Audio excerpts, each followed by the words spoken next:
Alors qu'une personne sur 8 dans le monde se réclame d'une religion, la pluralité culturelle et religieuse soulève des questionnements liés au fondement de l'identité dans un pays. Chaque pays, avec son histoire, ses valeurs et son régime politique, est irrémédiablement confronté à cette diversité en termes d'ethnie, de langue ou de croyance. D'une démocratie qui interroge son modèle de laïcité à un État autoritaire qui rejette ses minorités, nous vous emmenons à travers ce podcast dans un voyage au cœur des sociétés plurielles. D'un bout à l'autre du monde, nous essaierons de comprendre avec vous les enjeux et les problématiques liées à la pluralité culturelle et religieuse.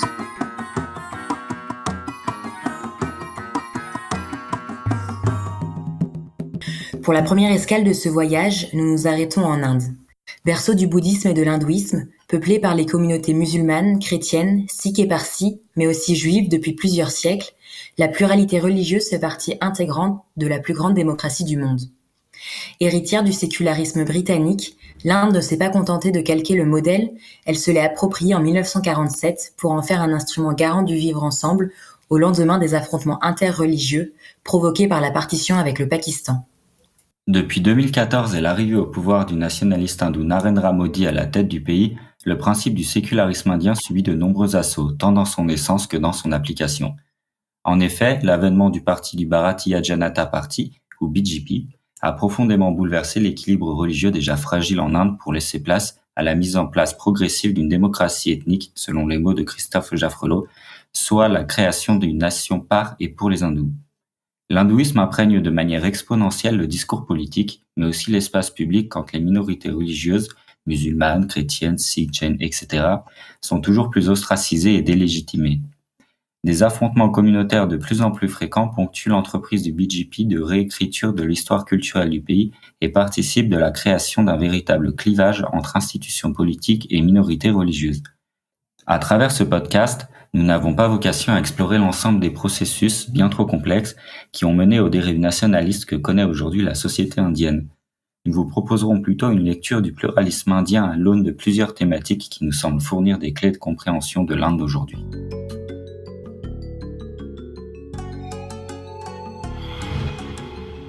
Pour présenter l'évolution de la pluralité culturelle et religieuse en Inde, nous discuterons avec 4 membres de l'Observatoire Pharos. Thibaut Chanvin, observateur junior, s'attachera tout d'abord à définir le sécularisme dans son application indienne. Panuga Pulantiran, observatrice junior plus, reviendra ensuite sur le fondement du lien entre politique et religieux en Inde.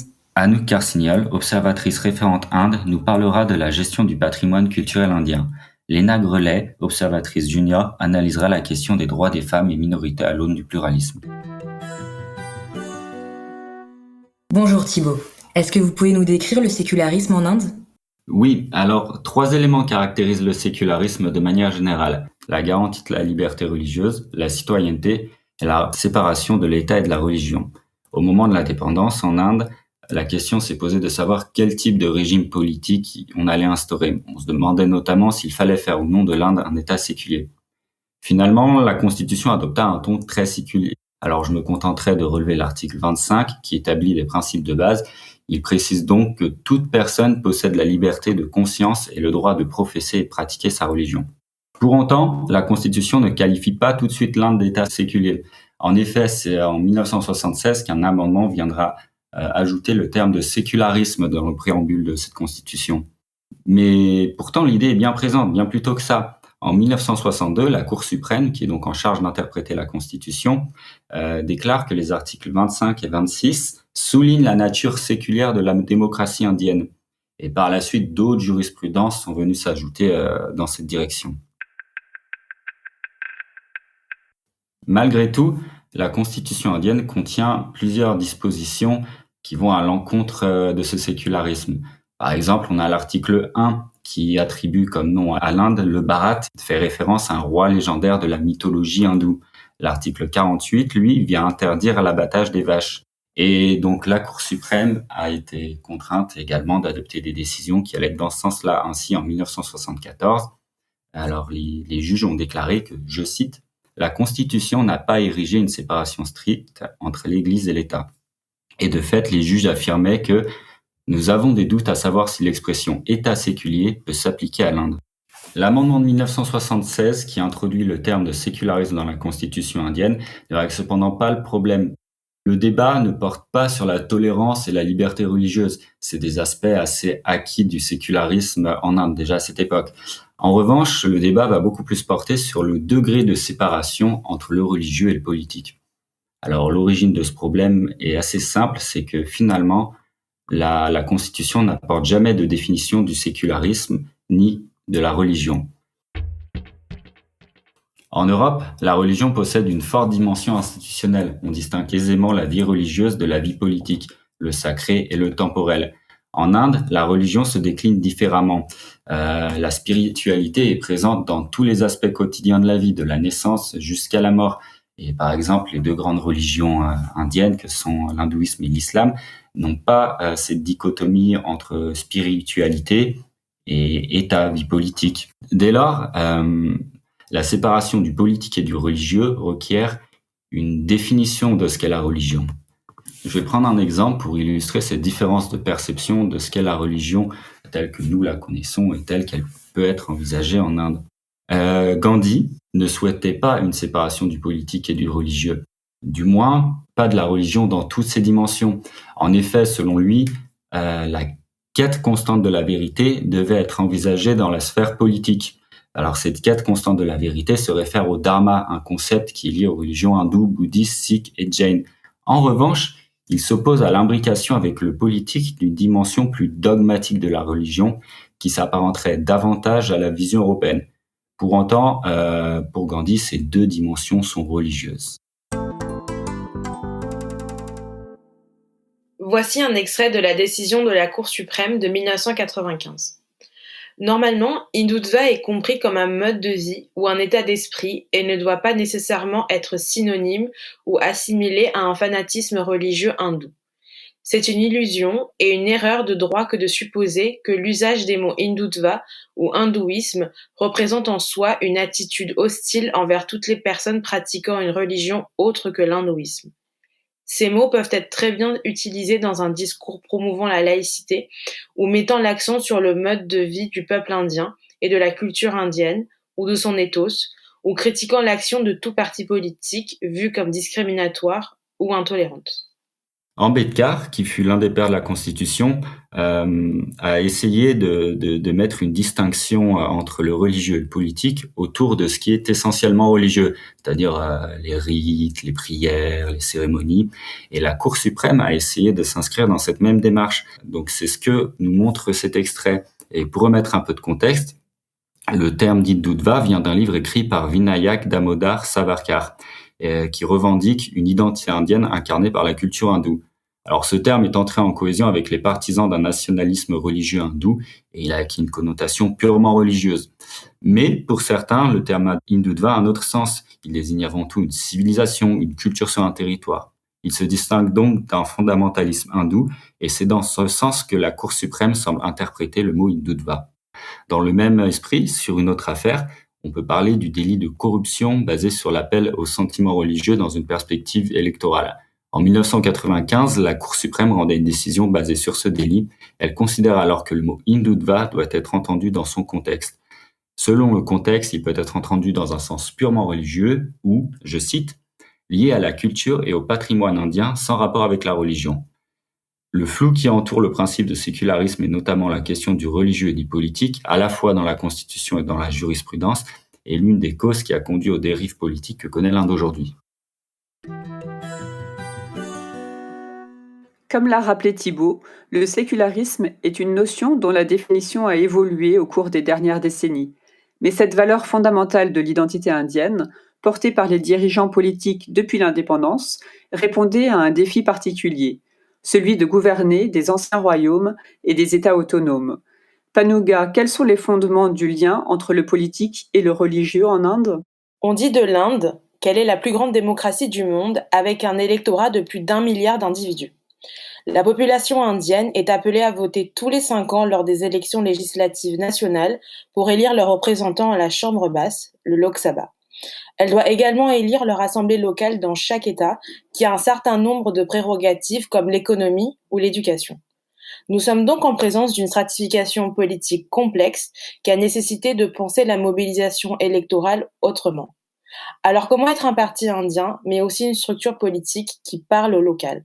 Comment rallier des groupes, des communautés, des individus qui ne s'identifient pas toujours à la nation indienne, qui est une construction avant tout venant du haut, qui vient des élites?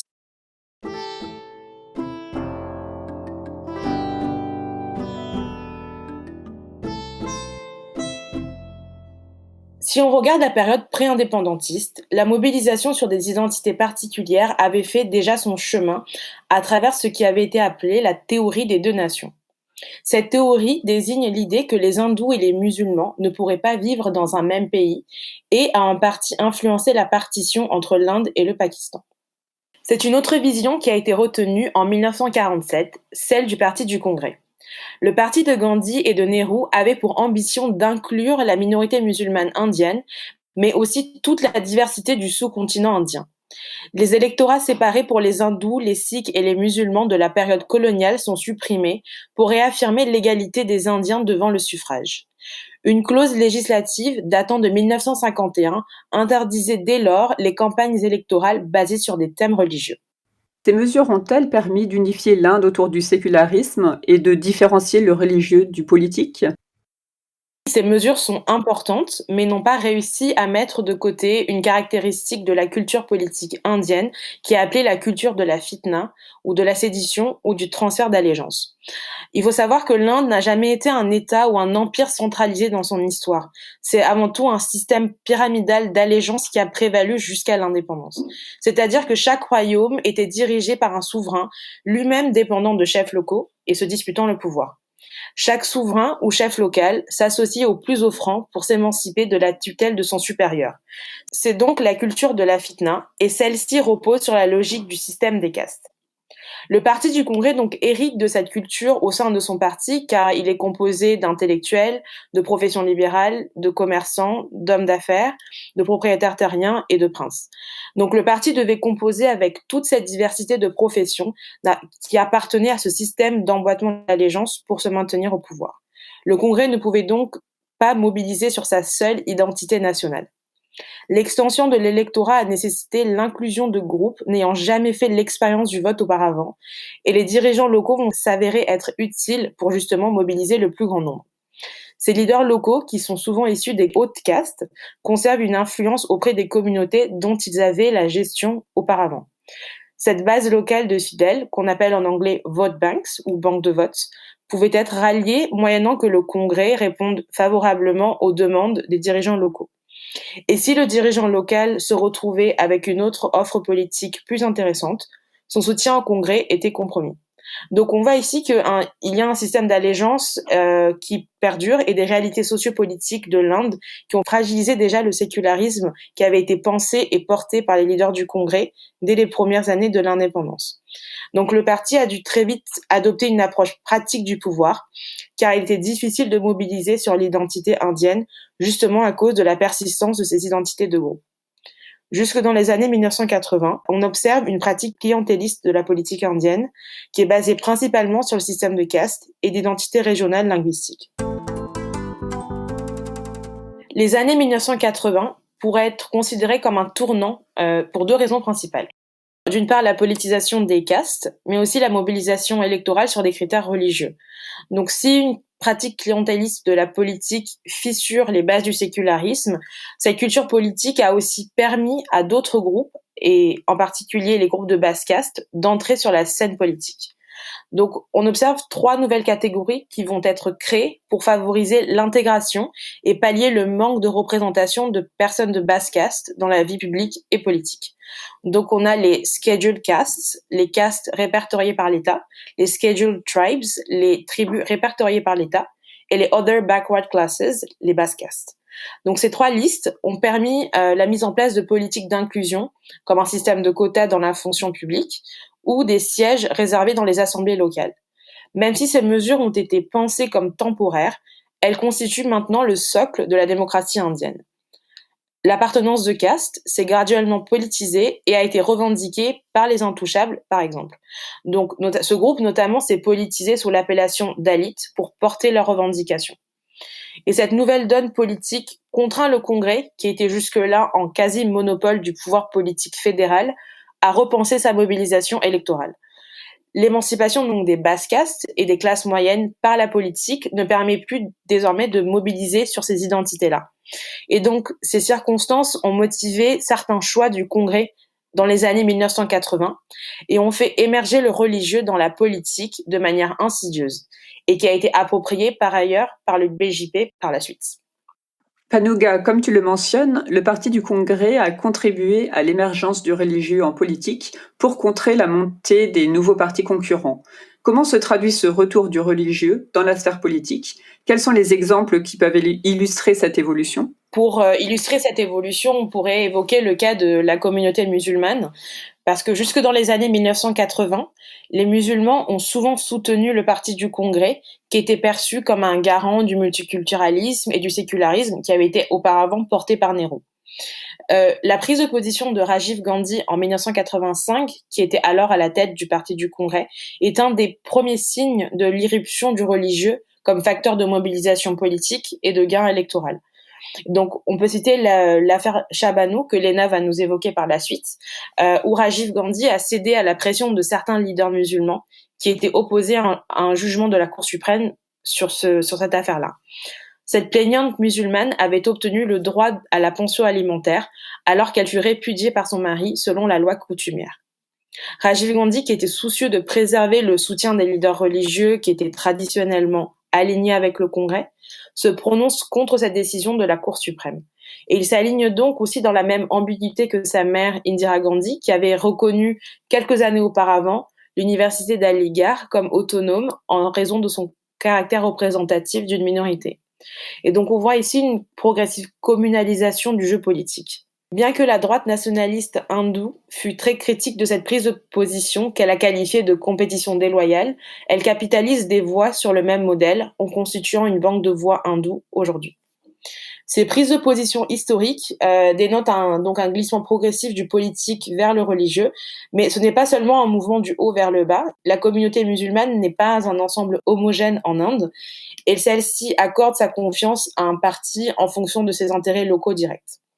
Donc il faut rappeler ici que les musulmans représentent 13% de la population indienne et sont majoritaires dans l'état du Jammu et Cachemire, en Assam, au Bengale occidental et au Kerala. Et ce poids démographique des musulmans a très vite été intégré dans les enjeux de mobilisation électorale, mais les musulmans aussi ont leur propre stratégie de vote. En analysant les élections de 2014, on peut relever des informations intéressantes en matière de tendance de vote. Donc de manière générale, les votants musulmans ont soutenu le candidat ayant une bonne probabilité de surpasser le BJP dans le district concerné. Et selon les conditions de vie et la classe sociale de chaque votant, ce vote peut fluctuer entre différents candidats. Donc, un autre élément d'analyse qui est intéressant est la division entre sunnites et chiites du vote. Les chiites de Lucknow ont historiquement voté pour le BJP, non pas pour des raisons idéologiques ou des avantages matériels qu'ils reçoivent du parti, mais parce qu'ils pensent que le Congrès s'appuie trop sur les musulmans sunnites pour ses points de vue sur les questions relatives aux minorités, qu'ils considèrent potentiellement discriminatoires. Mais donc, la montée de ce sentiment anti-musulman pourrait aussi influencer ces tendances d'une autre manière.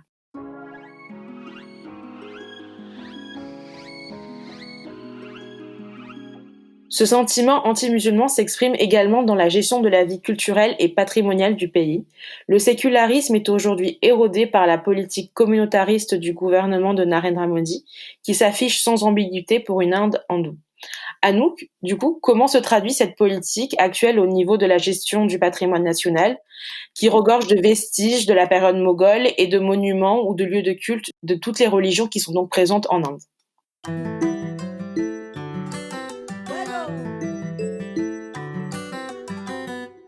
Alors effectivement, en Inde, le patrimoine constitue un véritable enjeu de représentation pour les différentes communautés qui sont soucieuses de marquer le territoire, et c'est aussi un enjeu de pouvoir pour le gouvernement actuel qui, on l'a vu, cherche à faire de l'hindouisme le socle de l'identité nationale.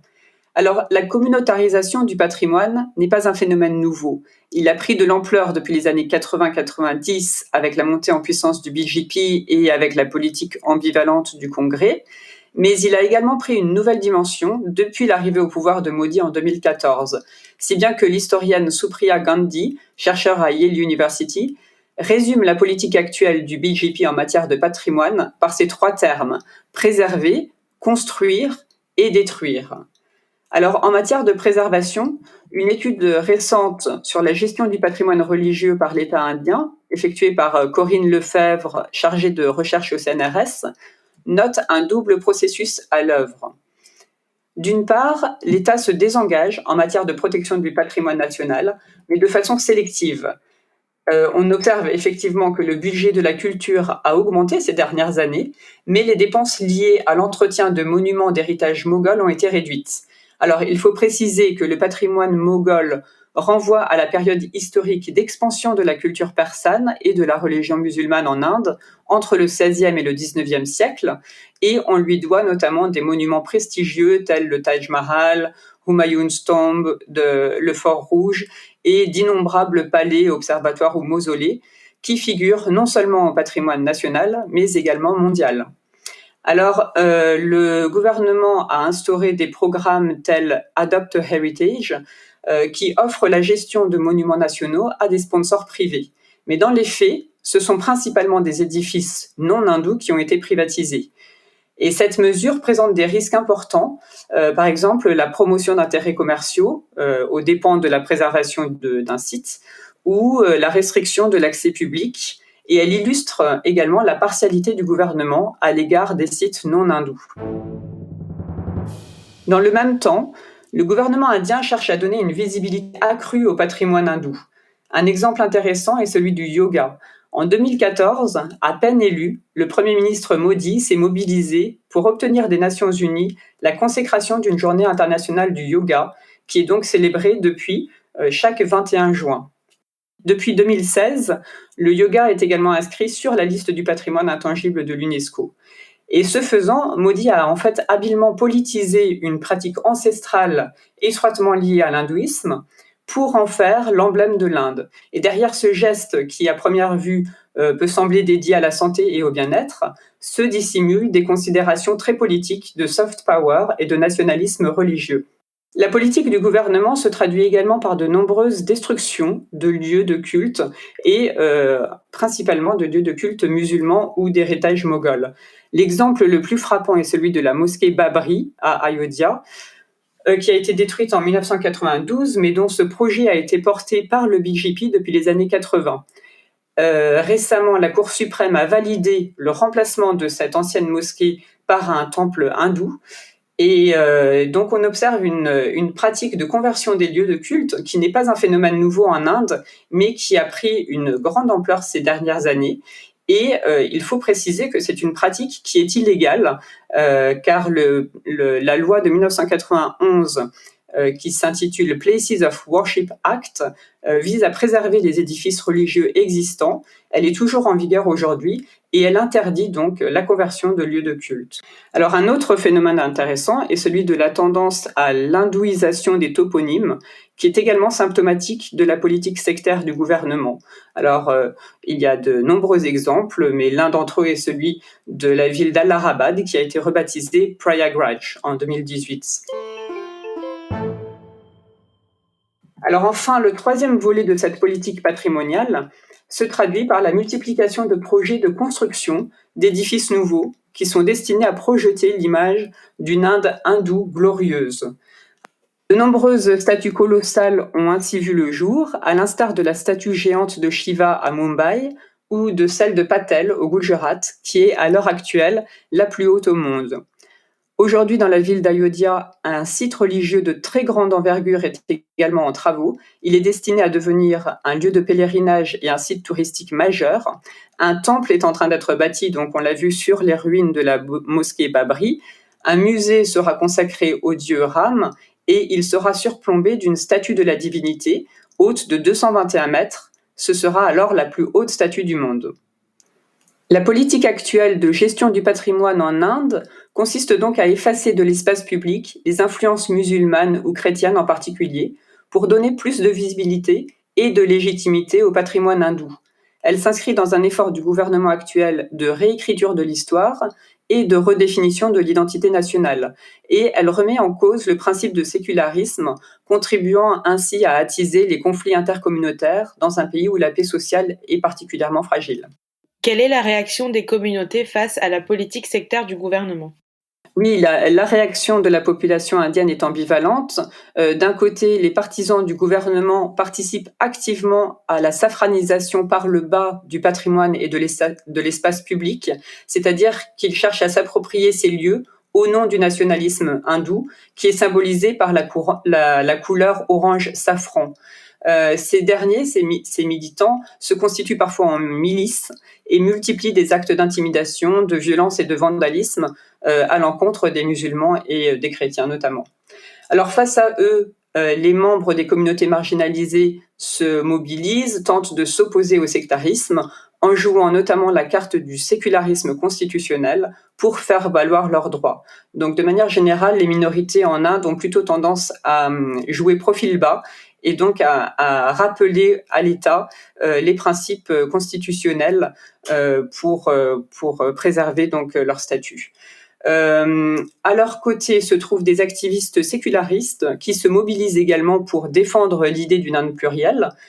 Ces derniers sont désormais considérés comme les opposants au pouvoir et ils font figure d'antinationaux. Le sécularisme est ainsi passé d'un principe constitutionnel imposé par une élite politique à un slogan de résistance populaire chanté dans la rue par les manifestants. On rencontre également de nombreux Indiens qui continuent de partager des lieux de culte, quelle que soit leur confession. Certaines localités font figure de bastions de résistance contre le sectarisme. Au Punjab, par exemple, la ville de Malerkotla est réputée pour son attachement au pluralisme. À Ajmer, les tombeaux des saints soufis font l'objet de cultes multireligieux. De même, à Goa, la basilique Saint-François-Xavier attire une communauté mixte de pèlerins. Donc, il subsiste des lieux de culte partagés qui transcendent donc les différences religieuses. Enfin, on note également des élans de solidarité intercommunautaire qui continuent de promouvoir une approche plurielle et inclusive de la nation indienne. Et on a pu le constater notamment lors de manifestations contre la loi de citoyenneté qui vise à exclure les réfugiés musulmans du processus de naturalisation en Inde. Et à cette occasion, on a pu noter la présence massive de femmes dans l'espace public, en opposition à la politique actuelle de communautarisation qui les impacte doublement.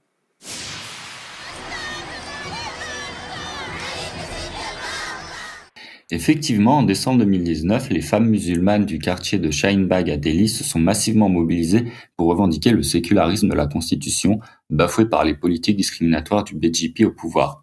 Cette mobilisation est historique du fait de son ampleur, mais surtout dans sa force symbolique. Les femmes d'une communauté discriminée s'élèvent contre la toute-puissance du BJP. Léna, comment l'Inde pense-t-elle les droits des femmes à l'aune du principe fondateur du sécularisme?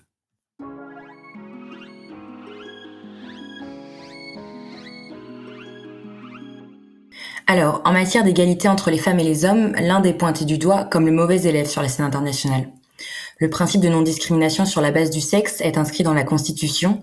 Pourtant, l'accès des femmes à leurs droits politiques, sociaux et économiques est constamment entravé par un certain nombre de facteurs. Tout d'abord par les violences sexistes et sexuelles, mais aussi par la pauvreté qui touche massivement les femmes. On note par exemple que les femmes constituent près de 42% de la main-d'œuvre agricole, mais possèdent moins de 2% de ces terres. Par ailleurs, malgré la démocratisation de l'accès à l'éducation en Inde, les femmes et les filles demeurent les plus éloignées des bancs de l'école et surtout des études supérieures. En ce qui concerne la représentation politique, les femmes sont largement sous-représentées malgré les politiques de discrimination positives. Enfin, en dépit de l'interdiction légale d'un certain nombre de pratiques qui sont liées aux traditions ou aux croyances culturelles et religieuses, certains usages néfastes à l'autonomie des femmes ou qui mettent en péril leur vie persistent.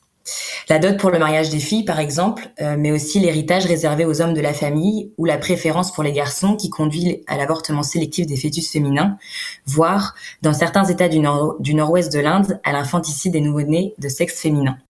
La question de l'accès aux droits et de l'autonomisation des femmes en Inde reste cependant intimement liée au poids du religieux, tant sur le plan politique que sur les normes et les pratiques sociétales. Sur un plan institutionnel et politique, donc, la question des droits des femmes est fortement liée à celle du sécularisme. En théorie, la Constitution indienne protège tous les Indiens et toutes les Indiennes des discriminations sur la base de la race, du genre, de la religion ou de la caste dans ses articles 15 et 16. La Constitution contient même des articles très détaillés sur la garantie des droits fondamentaux, en premier lieu desquels l'égalité femmes-hommes. En matière de protection des droits des femmes, la Constitution va même plus loin, puisqu'elle prévoit des traitements spéciaux pour les femmes, telles que les mesures de discrimination positive qui réservent 33% des sièges aux femmes dans les assemblées politiques. Pour autant, le principe constitutionnel de non-discrimination sur la base du sexe entre régulièrement en confrontation avec la liberté religieuse consacrée dans la Constitution indienne par la reconnaissance de l'Inde comme une république séculière, on l'a dit depuis 1976. Au moment de l'indépendance, sous l'influence de Nehru en 1949, la Constitution indienne accorde une importance particulière à la protection des minorités et de leur particularisme culturel. Et comme l'a expliqué Thibaut précédemment, le sécularisme a donc été érigé comme garde-fou de cette liberté religieuse et culturelle. Donc, si les lois pénales sont séculières et que, en théorie, les différentes religions n'ont aucun droit sur le plan législatif, elles ont tout de même conservé des grandes prérogatives en matière de gestion des lois civiles personnelles, soit des lois qui touchent à la gestion de la vie privée, notamment en matière de mariage, de divorce, d'héritage, d'adoption ou de pension alimentaire. Chaque communauté a donc son propre code civil et son propre système légal en matière de droit de la famille, qui est plus ou moins favorable aux femmes. La gestion de l'intime, des affaires domestiques, du privé, est donc de la compétence des religions et aucune loi ne permet de légiférer uniformément en la matière au risque de contrevenir au sécularisme. L'autonomie des femmes dépend donc entièrement du bon vouloir des religions à reconnaître des droits garantissant l'égalité, malgré la reconnaissance du principe de non-discrimination sur la base du sexe sur un plan constitutionnel. Il y a donc ici une véritable concurrence des droits fondamentaux. Et malgré plusieurs tentatives, les projets de création d'un code civil uniforme, qui étaient pourtant prévus dans la Constitution, ont tous avorté. Dans un jugement du 23 avril 1985, la Cour suprême indienne rend un verdict historique en matière de protection des droits des femmes contre la liberté religieuse. La Cour décide alors d'accorder à Shabano, une femme divorcée de confession musulmane, une pension alimentaire en vertu de l'article 125 du Code de procédure pénale de 1973. Cet article 125 oblige un homme qui en a les moyens suffisants de porter assistance à ses personnes parentes, y compris son ex-femme. Cette décision provoque alors un tollé en Inde puisqu'elle va à l'encontre de la loi personnelle musulmane. Shabano elle-même subira des pressions et elle sera poussée à écrire une lettre ouverte dans laquelle elle dénonce et demande la décision de la Cour suprême. La contestation populaire suite à cette décision de la Cour suprême est telle qu'un an plus tard, donc en 1986, est promulguée la loi Muslim Women Act, proposée par le Parti du Congrès pour ne pas perdre l'électorat musulman. Cette loi soustrait les femmes musulmanes divorcées de la section 125 du Code de procédure pénale, donc qui obligeait un homme qui en avait les moyens de porter assistance à ses personnes parentes. Le Parti du Congrès prend donc ici clairement parti en faveur de la liberté religieuse, malgré les enjeux évidents concernant l'autonomie des femmes musulmanes. De même, en septembre 2018, la Cour suprême indienne considérait que l'interdiction d'entrée des femmes en âge de procréer dans un temple hindou au Kerala, qui est le Sabarimala Temple, constituait une violation de la Constitution. Face aux contestations, les Keralaises s'étaient massivement mobilisées pour dénoncer le patriarcat des lois religieuses. La manifestation, qui était composée de près de 5 millions de femmes, soit plus du tiers de la population féminine de l'État, avait formé un mur humain de près de 800 km à travers l'État. Là encore, de nombreux élus du Congrès n'ont pas soutenu le mouvement des femmes du Kerala, et certains ont même déploré la décision de la Cour suprême, y voyant une atteinte aux lois séculières, malgré cette mobilisation massive de la société civile. De son côté, le BJP défend avec ferveur la création d'un code civil unique, puisque ce projet s'inscrit pleinement dans l'idéologie de l'Hindutva, donc dans l'objectif de créer une seule nation hindoue, en assimilant les communautés religieuses minoritaires par la mise en place de lois personnelles communes basées sur les traditions de l'hindouisme. Le BJP n'hésite pas à instrumentaliser la lutte pour l'émancipation des femmes pour en faire un argument d'adhésion en faveur du projet de code civil unique. Et dans sa rhétorique, le parti pointe notamment l'islam comme principal oppresseur des femmes. Il est important de souligner que même si le BJP se targue d'avoir de nombreux élus au sein de ses rangs, le parti défend finalement un modèle traditionnel familial qui repose sur une division très genrée des rôles sociaux. Ainsi, sur le plan institutionnel, sécularisme et droits des femmes se font concurrence, la liberté religieuse ayant une fâcheuse tendance à annihiler les velléités progressistes en matière d'autonomisation des femmes. Si dans la constitution indienne les femmes sont reconnues de manière uniforme et homogène, toutes les femmes occupent-elles réellement une position similaire dans la société indienne? Quel est l'impact de la communauté sur l'expérience vécue? Au-delà du fait que toutes les femmes indiennes, en raison de leur appartenance de genre, sont reléguées à une position subalterne dans la société patriarcale, les femmes qui cumulent plusieurs identités, dont l'appartenance à une communauté religieuse minoritaire ou à une caste considérée inférieure, sont encore plus marginalisées. Ainsi, les femmes musulmanes, par exemple, mais aussi les femmes chrétiennes, sont particulièrement touchées par ce phénomène de multiplication des rapports oppressifs, puisqu'elles doivent faire face non seulement aux discriminations liées à leur genre, mais font également partie de communautés particulièrement stigmatisées par les politiques nationalistes hindous du BJP. Ces femmes vivent donc un double stigmate, si ce n'est un triple, lorsqu'elles sont en plus d'un milieu défavorisé. Comment, par exemple, rapporter les violences intrafamiliales qu'elles peuvent subir lorsqu'elles sont par ailleurs la cible des politiques d'exclusion menées par le BJP via les institutions représentantes de l'autorité publique. Dans son essai Les subalternes peuvent-elles parler, Gayatri Spivak explique que les femmes à l'intersection de ces systèmes d'oppression, telles que peuvent l'être les femmes musulmanes, sont ainsi exclues de la sphère du discours et de la représentation. Mais ce phénomène de multiplication des rapports d'oppression touche aussi les femmes hindoues issues de basse caste, qu'elles soient dalits ou appartenant à une communauté tribale. D'ailleurs, ces facteurs d'oppression, s'ils sont bien distincts, ils n'agissent pas indépendamment les uns des autres, puisque le fait d'appartenir à une basse caste et à un milieu social défavorisé a tendance à amplifier les discriminations liées au genre. À ce sujet, je vous propose d'écouter Monsieur Shekhar, qui est fondateur d'une ONG en Inde, qui agit pour le développement local dans le district de Kadalur, dans l'état du Tamil Nadu. Le système de caste en lui-même est de nature oppressive. Donc toutes les sections des Dalits sont opprimées. En même temps, en ce qui concerne les femmes, elles ne sont pas seulement opprimées par la société, elles sont aussi opprimées par leur mari. C'est donc une double oppression. Si vous croyez au marxisme, c'est même une triple oppression. Elles sont non seulement opprimées par les castes, elles sont aussi opprimées par le genre, elles sont aussi opprimées par la classe. Donc les femmes Dalits, si vous voyez l'échelle sociale, elles sont au plus bas.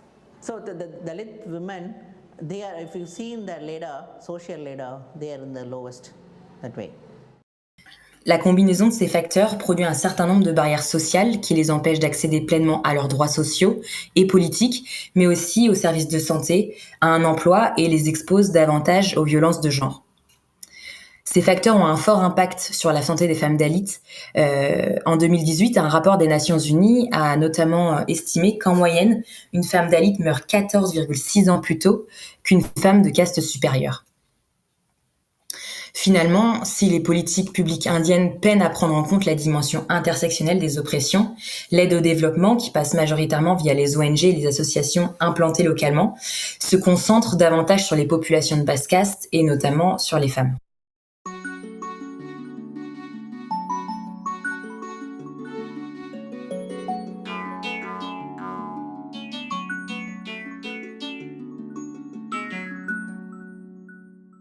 En Inde, les clivages religieux, castéistes et socio-économiques s'ajoutent donc aux clivages des genres et constituent pour les groupes les plus vulnérables un véritable frein à l'accès à l'éducation, à l'emploi ou à la santé.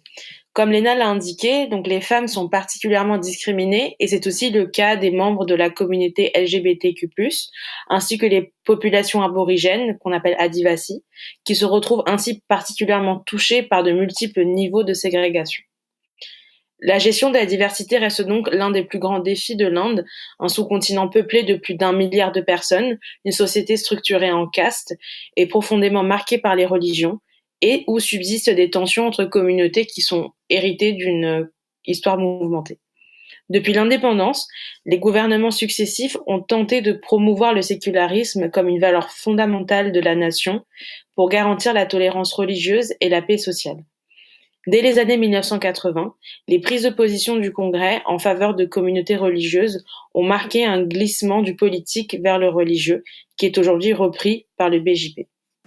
Depuis 2014, le Premier ministre Modi s'efforce de redéfinir l'identité indienne. En prônant l'unité sous la bannière du nationalisme hindou, le gouvernement indien relègue les partisans du sécularisme au rang d'opposants. Face à la montée du nationalisme hindou, une partie de la société civile fait preuve d'un esprit de résistance pacifique et de résilience pour défendre le pluralisme qui est devenu emblématique de l'Inde. Des élans de solidarité intercommunautaire se multiplient pour contrer les politiques sectaires du gouvernement ou pallier les carences de l'État que la pandémie a mis en exergue. Cette tension entre des forces inégales témoigne de la fragilité et de la volatilité du sécularisme, pourtant ancré dans la Constitution.